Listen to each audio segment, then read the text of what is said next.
Go yard. I got so much motherfucking design on right now.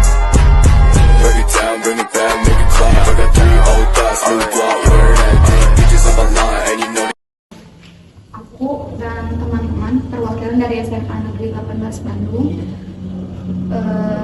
lebih tepatnya dari kelompok Pancasila 11.2, ingin mewawancarai Bapak dan Ibu apabila berkenan. Ya, enggak silakan. Berkenan. Ini enggak alumni 18. Oh iya. Sebelumnya boleh Bapak sama Ibu memperkenalkan diri terlebih dahulu. Ya. Nama saya Nur Aini Apriani. Kebetulan di kelurahan ini sebagai PPS Kelurahan Sukasih. Nama saya Lutfi, nama panjangnya Mangki di Lutfi. Ya. Di kelurahan ini sebagai operator IT. Saya juga alumni SMA 18. Jangan tanya tahun berapa, pokoknya alumni. Alumni aja. Untuk jabatan Bapak sama Ibu di sini sebagai Kalau saya kebetulan selain di Kelurahan Sukasih, selain PPS, dia juga kader juga. Bapak Operator IT.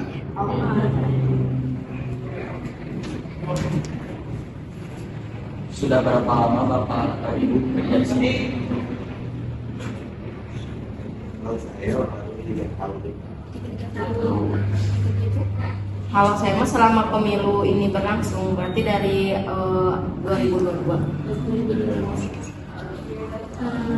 bagaimana sistem pemilihan wali kota di kelurahan? Kalau sistem wali kota di kelurahan ini mengikuti kebijakan dari pilkada, jadi istilahnya mah kita mengikuti kebijakan yang dari KPU kota. Berapa data kependudukan warga produktif dan non produktif di kelurahan? Data produktif usia dari 15 sampai 64 ya. Yang produktif berapa? Kalau usia produktif memang kita kan ngikutin ini hampir sama masyarakat. Indonesia itu kan sekarang punya bonus demografi ya, punya jumlah penduduk yang usia produktif itu banyak. Tahun 2045 itu apalagi kita dapat bonus demografi, jadi hampir sama. Itu harus lihat data. Nanti kalau mau datanya saya share. Itu untuk tepatnya ya mungkin sekitar 65%-an Dari seluruh penduduk Sukasih di jumlah penduduk Sukasih Sukasih itu sekitar 21.000. ya, dari 65%-nya itu produktif. Pertanyaan selanjutnya, pada proses pemilihan wali kota dilakukan secara terbuka atau tertutup untuk di Sukasih? Nah itu juga mengikuti kebijaksanaan regulasi dari KPU. Kalau sekarang kan kalau pemilu untuk legislatif ini, pemilu presiden sampai ini kan terbuka ya. Jadi kayaknya kalau November juga pasti terbuka. Kalau untuk wali kota itu kewenangannya kan dari pemerintah daerah atau pemerintah pusat. Oh pusat. Sama serentak. Siapa yang bertugas menyampaikan informasi pemilihan wali kota kepada masyarakat? Menurut Bapak dan Ibu? Kalau menurut saya dulu ya. Kalau menurut saya pemilihan itu kan jadi semua pihak yang terkait, misalnya kalau dari wali kota kan berarti ke bawahnya ke Bapak camat dan renggengannya, ke bawah lagi ada kelurahan dan renggengannya, terus ada ini petugas pemilu, ada PPK. Dari PPK itu kan levelnya level kecamatan, turun lagi PPS level kelurahan, dan turun lagi ke RT RW KPPS, itu kelompok pemungutan suara. Jadi ada tahapan-tahapan yang memang tersalurkan dari pusat sampai ke bawah ke akar rumputnya, ada udah disebarkan sampai ke RT RT gitu. Itu menurut pendapat Ibu, menurut pendapat Bapak gimana? Ya hampir sama sih. Kalau penyampaian itu kan harus ada sosialisasi juga. Pertama harus pusat jelas, karena yang punya hajat yang punya itu kan pusat pusat disosialisasikan ke wilayah provinsi, terus ke kota Bandung, dari kota Bandung ke kecamatan ke kelurahan. Nah dari kelurahan kita sosialisasikan sampai tingkat terbawah, itu siapa? RT RW. Nah udah ke RT RW langsung ke masyarakat gitu, dan itu sama RT RW gitu. Tapi kita juga kan banyak sebenarnya media informasi buat Iya. Ada IG ya sekarang. penyampaian Ada itu, IG. apalagi sekarang sangat terbuka lah media informasi. Udah pesat ya. Iya. Tapi sosialisasi itu emang kalau dari kelurahan emang sukanya Ya, sering dilakukan. khususnya ke RT RW. Ya. Nanti dari RT RW dan RT masyarakat. ke masyarakatnya langsung. Iya, pertanyaan selanjutnya, apa saja syarat menjadi pemilih? Syarat menjadi pemilih itu yang utama ya, minimal usianya 17 tahun atau pernah menikah, WNI atau yang sudah WNI yang istilahnya mempunyai KTP, akal sehat balik ya, sudah nggak gila atau udah gece gitu. Syarat utamanya mah itu. Pertanyaan selanjutnya, apa yang Bapak Ibu pernah jumpai dalam kecurangannya diadakan pemilu? Kalau yang pernah saya alami mah ya memang sih kalau di masyarakat mah ya ada yang kasih sembako ya, gitu. Tapi itu tuh bukan berarti kecurangan ya. Jadi kalau kecurangan mah itu mah istilahnya mah kayak untuk meraih suara agar dia kan nggak kenal ya sama si calon A, terus agar dia simpatik atau dia memilih ke si calon A itu, dia melakukan seperti itu. Sebetulnya bisa dianggap kecurangan, bisa dianggap juga enggak. Jadi istilahnya sosialisasi si calon A itu gimana caranya untuk meraih massa agar memilih si calon A itu gitu. Jadi kalau untuk pilihannya mah ya itu mah diserahkan lagi ke hak si pemilih itu. Kalau selama saya Kalau kecurangan angka mah memang tidak pernah ada kalau di Kelurahan Sukasih mah kalau kalau selama saya ya, ikut pemilu gitu ya, jadi DPT daftar pemilih, kalau kecurangan lihat sendiri itu sebenarnya belum pernah, karena kan itu yang namanya kecurangan itu harus dibuktikan dengan fakta juga yang benar. Saya harus lihat sendiri. Cuman kalau potensi kecurangan dalam sistem sekarang itu, kalau menurut saya ya, ada potensi gitu. Bahkan mungkin cukup besar gitu potensi kecurangannya, karena itu tadi dalam demokrasi sendiri kita nggak bisa langsung intinya sebenarnya kalau kecurangan itu saya belum pernah lihat, karena itu faktanya memang fakta itu harus dibuktikan. Kalaupun ada yang partai politik yang klaim ada kecurangan, itu juga harus dibuktikan di pengadilan gitu. Kalau ada kecurangan itu benar, itu sih. Tapi kalau potensi kecurangan dalam sistem potensinya itu pasti ada. Ya. Tapi dan menurut saya itu potensinya besar kecurangan dalam sistem sekarang. Kalau untuk di kelurahan ini, hal-hal yang harus dipersiapkan dalam pelaksanaan pemilu itu apa aja? Ya kalau sesuai instruksi dari atas ya, kita mulai dari ini dulu pemilihan untuk Pantarli, panitia pemilihan untuk RT-RT. Jadi setiap RT-RT itu ada Pantarlinya untuk mendata. Nanti ada dataan yang per rilis yang keluar dari KPU untuk meng-cross check ke lapangan apakah si A itu ada atau enggak, meninggal atau tidak, ada yang sudah dimasukkan atau enggak. Jadi memang sudah ada di DPS dulu daftar calon pemilih sementara, terus ditetapkan hingga terbit DPT daftar pemilih tetap untuk di Kelurahan Sukasih sudah berjalan dengan lancar. Lanjut ke pertanyaan selanjutnya, berapa lama persiapan untuk pemilu?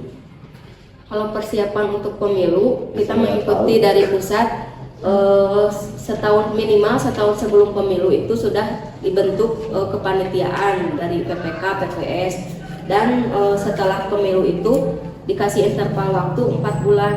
Jadi misalnya pemilu beres Februari, minimal 4 bulan tuh masih dalam kontrak kerja, kita 4 bulannya masih dalam masa, takutnya kalau dari Februari itu ada pemilihan ulang atau apa, jadi ada jeda untuk atau ada spare waktu. Jadi jadi minimal sebelum pemilihan dilaksanakan 1 tahun minimal. Iya. Untuk Bapak dan Ibu sendiri, bagaimana kriteria ketika memilih calon wali kota?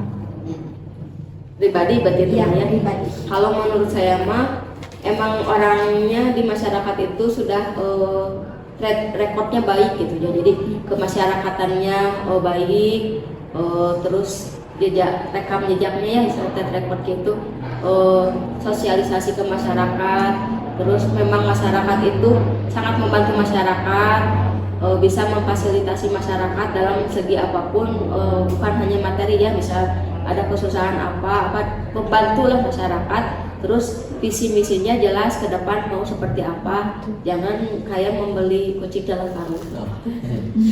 Ya. Iya. Ya.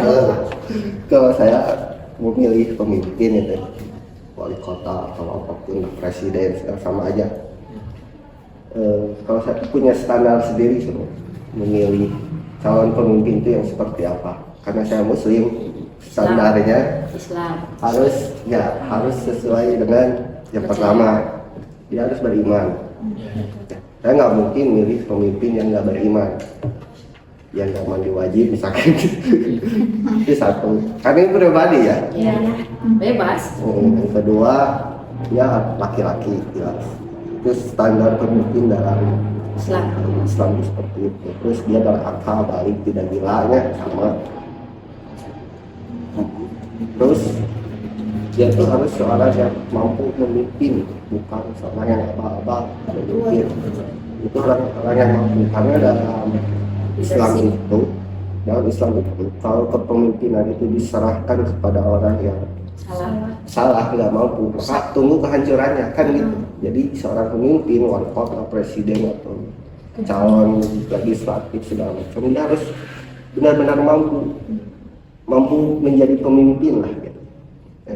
Mampu menjadi pemimpin itu seperti apa? Ya udah teruji jelas, kriteria sebelumnya sudah terpenuhi. Ya mungkin seperti itu, dan juga dia harus bisa menjalankan aturan-aturan yang benar. Jangan sampai dia disetir gitu jadi boneka gitu kan. Jadi boneka. Jadi boneka, jadi nggak mungkin lah pemimpin itu ada yang mikir ya belakangnya. Partai. Ya, saya nggak ngomong partai. Contoh pemimpin yang paling baik itu jelas bagi kita, bagi saya Rasulullah. Kriterianya seperti itulah. Untuk pertanyaannya mungkin segitu. Mohon maaf apabila ada kekurangan. Terima kasih Bapak sama Ibu telah berkenan untuk diwawancarai. Boleh balik nanya kan? Boleh. Udah ini umur berapa? Udah Aku nanti November baru mau 17. November, berarti Ya. udah ada hak pilih ya? Iya, Udah. November 17 November 17. Iya, bulan November 17. Kan berarti Februari udah. Iya. Aku ntar tahun depan Januari. Gunakan hak pilih sebaik-baiknya, jangan golput. Terus Iya. kalau yang belum punya KTP, nanti kan 17 tahunnya November. Iya. Jadi sebulan misal bikin misalkan pas ulang bisa. tahun. Enggak, sebulan sebelum ulang tahun. Oh. Jadi bisa itu.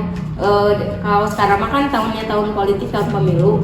Jadi Februari misalnya ulang tahunnya, Januari sudah bisa. Jadi 1 bulan sebelum misalnya tanggal 12 November, tanggal berapa? 13 November. Nah, 13 November berarti nanti tanggal 12, 13 atau 14 Oktober udah bisa cetak. Berarti aku sekarang udah bisa. Berarti Aku 2 November, sekarang udah tanggal Bisa 5 Oktober. langsung aja, soalnya udah kelurahan mana? Kopo. Nah, Kopi udah ada, nggak apa-apa. Udah ada surat edaran kan ke RT masing-masing, udah ada ya. Nah, nanti udah bisa merekam, jadi bawa fotokopi kakak sama akte. Udah langsung ke Festival Citiling bisa, ke Kecamatan Bojong Lokal bisa, jadi direkam. kecamatan. Jadi pemilih pemula. Nah, ini namanya pemilih pemula. Pemilih pemula itu ada dua, ada pemilih pemula yang baru memilih, ada pemilih yang dari pensiunan. Jadi pensiunan TNI sama ABRI itu kan asalnya dia tidak memilih karena tidak boleh menggunakan hak suaranya. Kalau dia pensiun sudah memilih hak suaranya, jadi itu sama pemilih pemula. Kalau remaja kayak aku berarti pemilih pemula. Ya, pemilih pemula berdasarkan usia, ada dua jadi pemilih pemula itu. Jadi ya pemilih pemula ada gitu. Jadi pokoknya gunakan hak pilihnya. Kalau mau cek DPT bisa di Google juga di www.dptonline.co.id. Nanti langsung tertera di TPS berapa. Ya, pemilihan itu bulan Februari. Kalau Februari pemilihan presiden, DPRD, DPRD provinsi dan kota pokoknya nanti dapat 5 surat-suara. Jadi nanti masukin 5 kotak suara. Dan di tahun ini juga ada pilkada di bulan November. November sekarang. Iya. Bukan pilkada itu kepala daerah. Kayak ini Pak Ridwan Kamil. Wali kota. Tes pilkot kalau itu. Iya. Kalau pilkada mah daerah berarti cakupannya gubernur bupati. Nah, sekali lagi kami ucapkan terima kasih kepada Bapak dan Ibu yang telah memberikan waktunya. Mohon maaf bila ada kesalahan atau kekurangan dari perkataan atau pertanyaan yang tadi. Iya, belajar ya semuanya juga belajar akan ini. Kalau nggak dicoba nggak akan pernah bisa. Betul. Makanya mah segala juga belajar gitu. Coba. Terima kasih. Ya.